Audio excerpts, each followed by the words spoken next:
Hello दोस्तों, मैं हूं प्रदीप और आप देख रहे हैं मेरे channel the body Vigyan. So friends, I am here again with my new video and today our topic is respiratory system in human body. So will discuss about the respiratory system.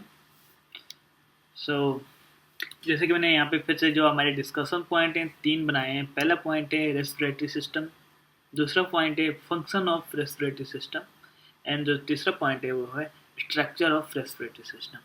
सो इस वीडियो में सिर्फ मैं respiratory system और function of respiratory system describe करूंगा और structure of respiratory system मैं अगली video में डिस्क्राइब करूँ, तो उस वीडियो के लिए आप वेट कीजिए तो देखिए आपको कंप्लीट रेस्पिरेटरी सिस्टम अच्छे से समझ में आएगा। सो फ्रेंड्स, स्टार्ट करते हैं आज का वीडियो। सो फर्स्ट आ जाते हैं respiratory system. What is respiratory system? The respiratory system also known as a respiratory apparatus of ventilatory system. हम सबको पता है कि इसका मतलब होता है जैसे वेंटिलेटरी सिस्टम, वेंटिलेशन जो हमारी बॉडी में वेंटिलेशन करता है, एयर फ्लो इन और आउट करता है, उसे वेंटिलेशन, ठीक।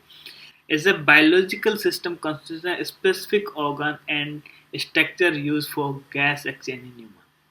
जो रेस्पिरेटरी सिस्टम उसके अंदर कुछ कंस्टिट्यूट ऑर्गन आते हैं जो कि गैस एक्सचेंज जो होता है हमारे शरीर में। रेस्पिरेशन का मतलब होता है गैस एक्सचेंज, एक्सटर्नल से जो एयर अंदर लेते हैं उसमें से ऑक्सीजन को फिल्टर होकर हमारे बॉडी में पहुंचाना, उस प्रोसेस को रेस्पिरेटरी करते हैं, ठीक है।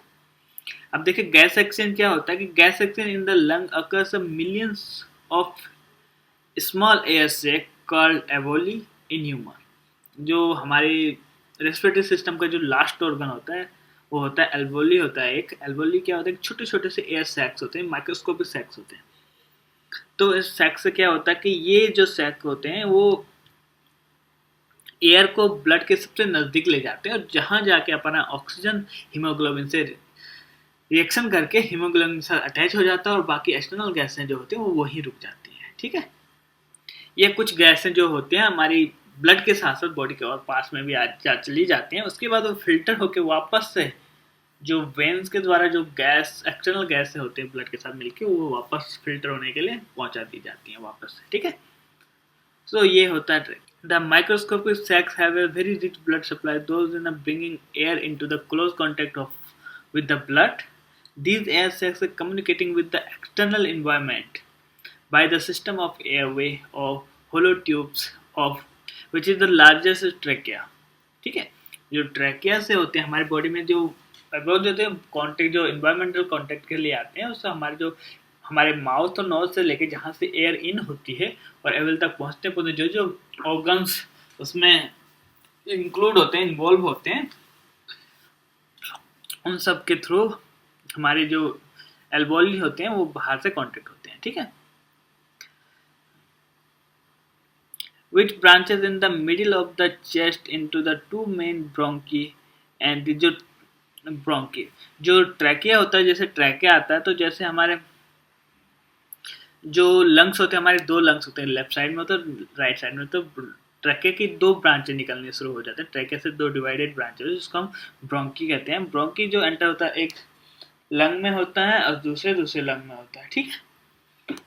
तो वो ब्रोंकी जैसे लंग्स के अंदर पास थ्रू होते हैं तो उसमें से और नैरो हो जाती हैं और वो सेकेंडरी और टर्टियरी ब्रोंकी में डिवाइडेड होते हैं और न्यूमरस छोटे छोटे ट्यूब्स में बन जाते हैं जैसे हम ब्रोंक्यूल्स कहते हैं, ठीक है। The bronchiole that generally open in the macroscopic appears, जो ब्रोंक्यूल्स मैंने बताया था ट्रैकिया से वो सेकेंडरी टर्टियरी जो ब्रोंक्यूल्स बनते हैं वो हमारे जो एल्वोली होते हैं, जो फाइनल स्टेज होती है गैस एक्सचेंज की, वहाँ पे जाके कनेक्ट हो जाता है। The air has to be pumped from the environment into the alveoli by the process of breathing.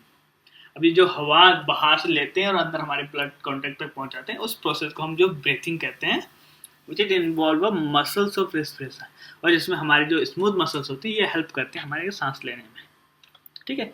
In the human anatomy and the typical respiratory system is the respiratory tract. Definitely ये जो पूरा respiratory system में जो जो organs include है उसको हम कहते हैं एक रेस्पिरेटरी ट्रैक। तो एक ट्रैक स्टार्ट होता है माउथ से लेके और जो एल्वोल तक फिनिश होता है, ठीक है। ये जो ट्रैक होता है वो डिवाइडेड होता है 2 पार्ट्स में। पहला आता है अपर रेस्पिरेटरी ट्रैक एंड दूसरा आता है लोअर रेस्पिरेटरी ट्रैक। तो मैं यहाँ पे बताऊँ जो अपर रेस्पिरेटरी ट्रैक होता है उसमें हमारा एक्सटर्नल से शुरू होता है, जिसमें नोज आती है, नजल कैविटी आती है, साइनस आते हैं, फेरिक्स आते हैं एंड अपर पार्ट ऑफ लैरिक्स, जो लैरिक्स होता है उसके दो पार्ट्स डिवाइड करे गए हैं। इसमें जो अपर पार्ट्स होता है वो अपर रेस्पिरेटरी ट्रैक में आता है, और जो लोअर पार्ट्स होता है तो लोअर रेस्पिरेटरी। बट ये यहाँ से डिवाइड हो, जहाँ पे हमारे वोकल फोल्ड्स होते हैं, वोकल नोड, जहाँ से ह्यूमन बॉडी में आवाज़ जनरेट होती है, साउंड बनता है गैस फ्लो की वजह से, उसके ऊपर का जो पार्ट होता है माउथ के साइड वो अपर में आता है, उसके लोअर का जो ट्रैके के साइड पार्ट होता है वो लोअर में आता है। ठीक है, the lower track include the lower part of larynx, जैसे कि मैंने बताया, ट्रैकिया, ब्रोंची, ब्रोंकियोस एंड फाइनल वाला लास्ट एल्वोली। ये हमारा लोअर ट्रैक है। ये मैंने एक डायग्राम लगाया, इसमें आप देख सकते हैं हमारा जो नेजल ट्रैक है वो, सॉरी, जो अपर रेस्पिरेटरी ट्रैक है वो नेजल कैविटी से स्टार्ट होता है, फेरेंक्स, लैरिंक्स, ट्रैकिया, फिर हेलस, और यहाँ पे जाके ये जो ट्रैकिया होता है ये डिवाइड हो जाता है दो में, जैसे ब्रोंची कहते हैं, जैसे ब्रोंकियोस आगे जाते जाते ट्रस रे सेकेंडरी जो ब्रोंकियोस होते हैं, और ये ब्रोंकियोस यहाँ इन जाके एवोल्व से कनेक्ट हो जाते हैं, जिससे कि क्या होता है, ये जो फाइनल जो गैस जो मैंने अभी बताया था, एवोल्यूशन जो बताया था, वो यहाँ पे जाके ब्लड से कांटेक्ट ये कराता है। तो ये थोड़ा सा डिस्क्रिप्शन है, इसको आप समझिए। ठीक है, ये लोअर ट्रैक ऐसे से मैंने डिवाइड करा कि जो ट्रैकिया से स्टार्ट होता है, ट्रैकिया से फिर ब्रोंकियोस, ये सब जो आते हैं ये लोअर ट्रैक में आता है, और लास्ट जो 7 नंबर पे आपके एवियोल्स है, जिससे अगेन जो हमारा गैस एक्सचेंज होता है फाइनल स्टेज वो ही होता है। तो ये लोअर ट्रैक में आता है। ठीक है, तो दोस्तों वो तो था कि रेस्पिरेटरी सिस्टम होता है क्या, और उसमें कौन कौन से पार्ट इंक्लूड होते हैं। अब मैं यहाँ पे थोड़ा फंक्शंस बता देता हूँ आपको ब्रीफली, क्योंकि मैं ज़्यादा डीप में नहीं जा रहा हूँ, क्योंकि फंक्शन आपको फिजियोलॉजी का पार्ट आ जाता है, तो मैं यहाँ पे फिजियोलॉजी कंसिडर नहीं कर रहा हूँ, मैं सिर्फ एनाटॉमी कंसिडर कर रहा हूँ। तो मैं थोड़ा ये बता देता हूँ, उसके बाद में जो अगली वीडियो होगी उसमें स्ट्रक्चर बताऊँगा कि जो हमारा रेस्पिरेटरी सिस्टम है उसका जो स्ट्रक्चर होता है कि जो जो ऑर्गन्स मैंने अभी यहाँ पे स्पेसिफाई करें उनका किस तरीके का आकार होता है, क्या क्या करते हैं, ये सब मैं आपको वहाँ पे बताऊंगा। ठीक है, तो ठीक है, फंक्शन स्टार्ट करते हैं। लोकल डिफेंस की जो रेस्पिरेटरी सिस्टम का जो लोकल डिफेंस होता है वो क्या होता है, वो क्या होता है, irritation of nerve ending within the nasal passage airway can include the cough, reflex and sneezing.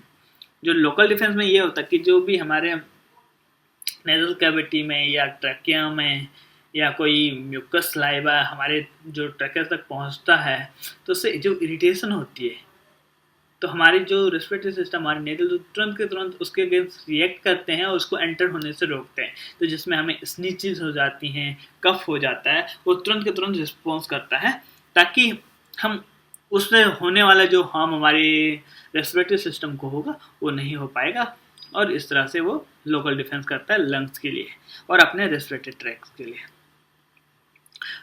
Prevention of alveolar collapse, जो एल्वोली जो मैंने बताया था जो फाइनल स्टेज होता है और मीन होता है उसको कोलैप्स होने, क्योंकि वो बहुत सॉफ्ट टिश्यूज होते हैं और उनको अगर ज़्यादा एयर फोर्स हो गया या ज़्यादा म्यूकस उसमें है तो इस वजह से वो कोलैप्स हो जाता है। अगर वो कोलैप्स हो जाएगा तो गैस एक्सचेंज बिल्कुल बंद हो जाएगा, जिससे कि एमनीसिया होने के 100% चांसेस है और उससे डेथ भी हो सकती है।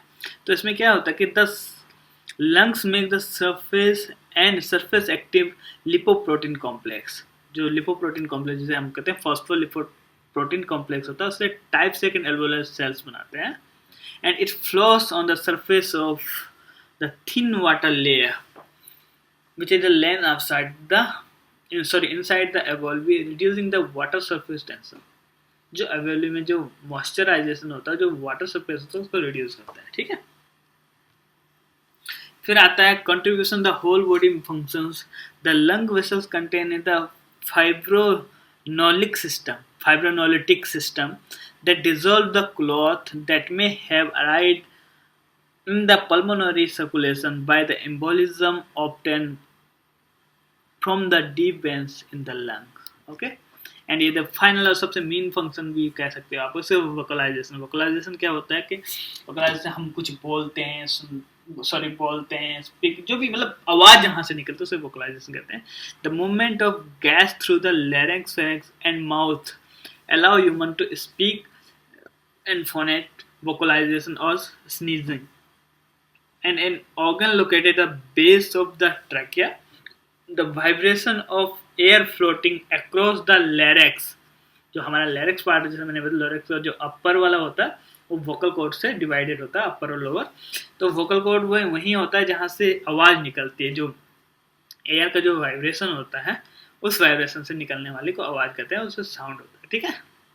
एंड जो वोकल कॉर्ड का वाइब्रेट होते हैं उससे रिजल्ट जो होता है उसका वो साउंड होता है। And because of the this gas movement is vital for the communication process. अगर वोकल कॉर्ड में एयर वाइब्रेशन नहीं होगा तो हम कुछ बोल नहीं पाएंगे और हमारी आवाज़ नहीं निकल पाएगी। तो ये फिर हम मतलब बोल नहीं पाएंगे, हमारा वोकलाइजेशन नहीं हो पाएगा। तो ये एक मेन फंक्शन आ जाता है हमारे रेस्पिरेटरी ट्रैक का।